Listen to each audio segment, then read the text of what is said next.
Cold air, smoke still curling off last night's fire. Somewhere behind you, a dog, well, half wolf really, is gnawing on a bone bigger than your arm, and a woman wrapped in stitched animal hide looks you dead in the eye and asks the simplest question a human can ask. How old are you? You open your mouth, nothing comes out, not because you're confused, because in this world, 10,000 years ago, nobody has ever counted years the way you do right now without even thinking. No calendar, no birth certificate, no DMV renewal reminder in the mail, no cake, no candles, no age printed on a driver's license. So how did anyone here ever answer that question? Let's actually find out. Here's what nobody tells you about age. It feels ancient, like something baked into being human. But your exact age, that specific number, is a shockingly recent invention. For roughly 95% of the time our species has existed, nobody had one. Not the smartest person in camp, not the oldest, nobody. So what did people go by? Stages, not numbers. Every ancient society organized life around what your body could actually do out here, surrounded by animals that could kill you in seconds. Cave lions, giant hyenas, the occasional very unimpressed mammoth, infant, child, hunter,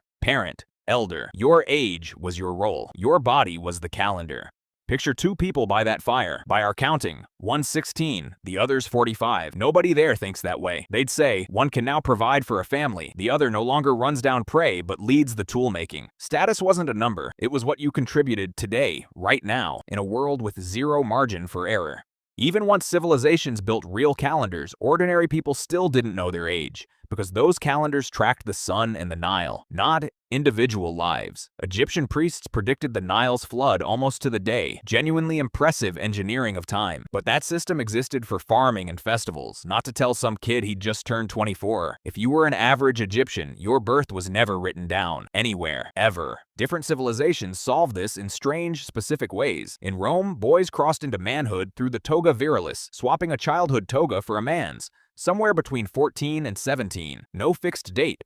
The family decided based on how the kid actually looked and moved, not a birth date on a form. Ancient China did something stranger still. A baby was considered 1 year old at birth. The 9 months in the womb counted as year 1. Then everyone in the entire society aged up together, all at once, at New Year's. A baby born the day before New Year's could turn 2 within 48 hours. One born the day after stayed 1 for almost a full year. Age wasn't personal, it was communal.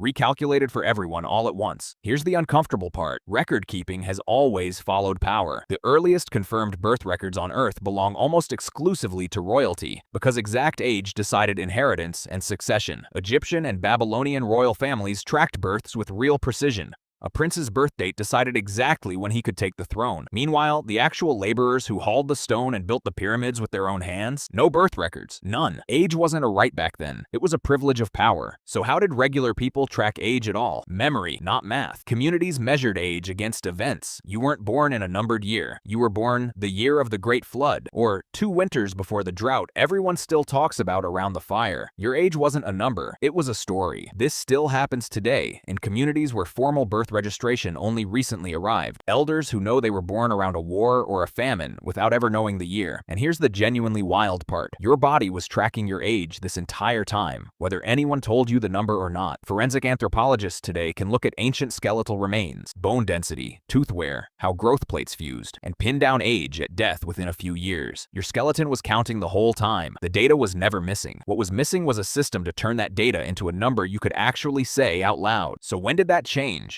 Slowly, and tied directly to organized religion, then governments that needed to tax and draft people. Church baptismal records in medieval Europe were some of the first systems tracking individual births, not for birthdays, but to log who'd been baptized. Governments quickly realized those same records were perfect for identifying who owed taxes and who could be conscripted. Your exact age became important the moment it became useful for control, not celebration. Then came the 1800s. And the modern census changed everything at scale. Nations realized that running a functioning country, taxing efficiently, planning schools, eventually funding Social Security and pensions, meant knowing exactly how old every single citizen was. Standardized birth certificates followed through the 20th century. Even then, the rollout was wildly uneven. Some countries didn't hit universal birth registration until decades into the 1900s.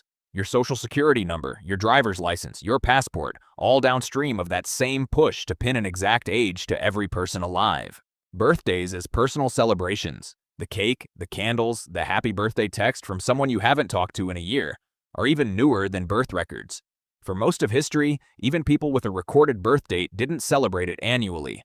Celebrating one person's existence on one specific day every year is a remarkably modern, remarkably personal invention, only truly universal in roughly the last 100 years.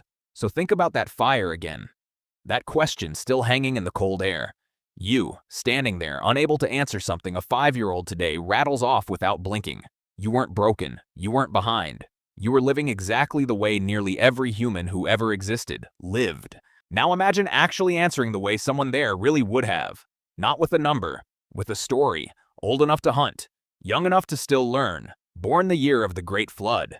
That's not a primitive answer. It's just a different kind of truth, measured in capability and memory, not digits on a form. We didn't start counting our exact age because we got smarter. We started because power needed a number, and eventually, through churches, governments, taxes, and censuses, that number trickled all the way down to you, until it became something you can answer right now without a second of hesitation. So here's a question for you. If you had to describe your age the old way, through capability and memory, not a number, how would you actually describe yourself? Let me know in the comments.